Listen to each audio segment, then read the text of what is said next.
C'était tout au fond de la vallée, en remontant les rivières, en franchissant les cols, en contournant des montagnes. C'était au bout d'un long périple. Il y avait ce village, quelques maisons sur le flanc d'une montagne. Le paysage était splendide, beau à couper le souffle. Il n'y avait rien à dire, juste à contempler. Les murs de pierre épais, la fontaine sur la place bordée de géraniums, les toits d'ardoises aux traits fins et réguliers, les rues sinueuses qui se perdaient en sentiers dans la forêt. C'était comme un tableau, c'était comme suspendre son regard à une image, arrêter son pas en contemplant une vieille photographie. C'était comme figer une fleur dans un livre ou un insecte dans de la cire. Il y avait quelque chose d'arrêté dans le village. On ne savait pas dire quoi. Car le boulanger était affairé, le berger pressait ses moutons vers les pâturages, les enfants couraient après un ballon. Et puis, tout à coup, si on tendait l'oreille, on comprenait. Il n'y avait pas un son, pas une parole ne sortait de la bouche des villageois. La rivière coulait sans un bruit, le vent passait entre les feuilles sans émettre le moindre frémissement. Les cailloux semblaient tomber mollement sur le sol lorsqu'on les foulait, et les oiseaux ne chantaient plus. Dans ce village, il y avait une petite fille.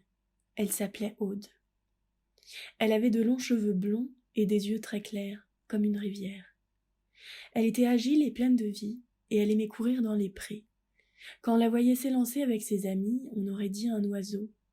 Elle avait des bras qu'elle aimait ouvrir vers le ciel, en tournoyant, les agitant comme des ailes. Un jour, alors qu'elle jouait près de l'eau, elle vit passer un renard qui buvait fugacement à la rivière. Surprise, un cri sortit de sa bouche. Elle posa précipitamment ses mains sur ses lèvres. Elle ignorait ce qu'était qu'un son. Elle ignorait même comment ce phénomène étrange avait pu se produire.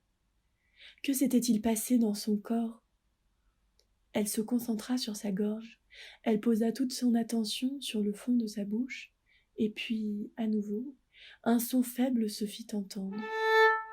Jour après jour, Aude retourna à la rivière.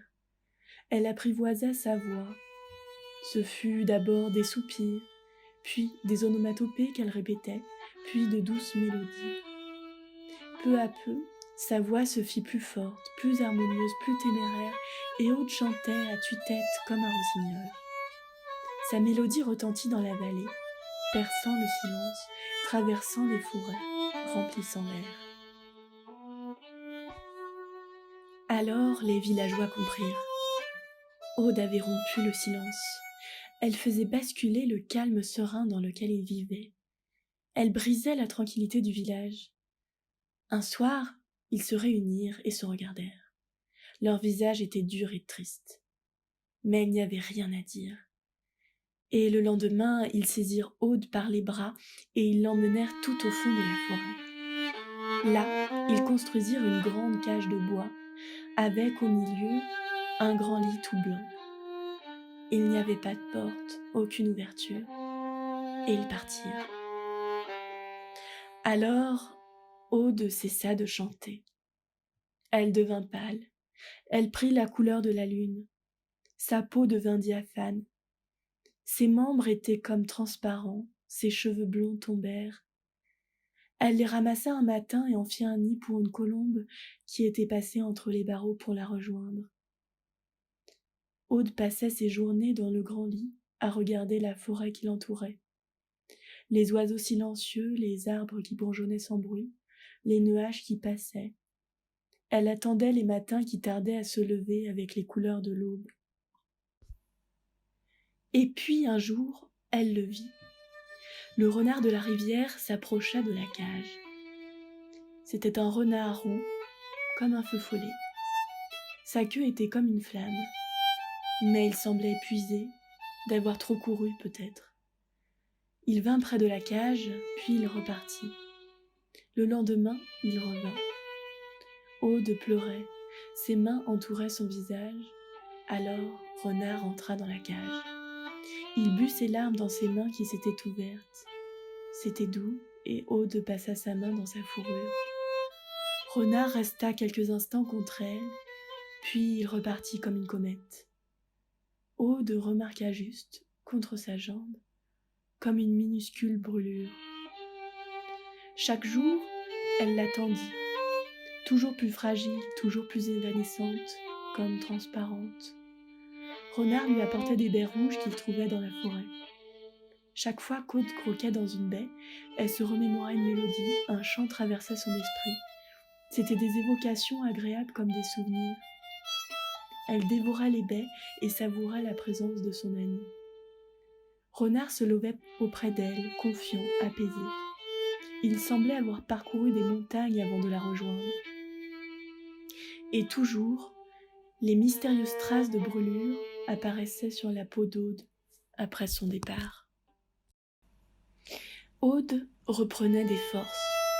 Plus elle prenait de baies, plus sa peau se colorait et plus son corps devenait chair.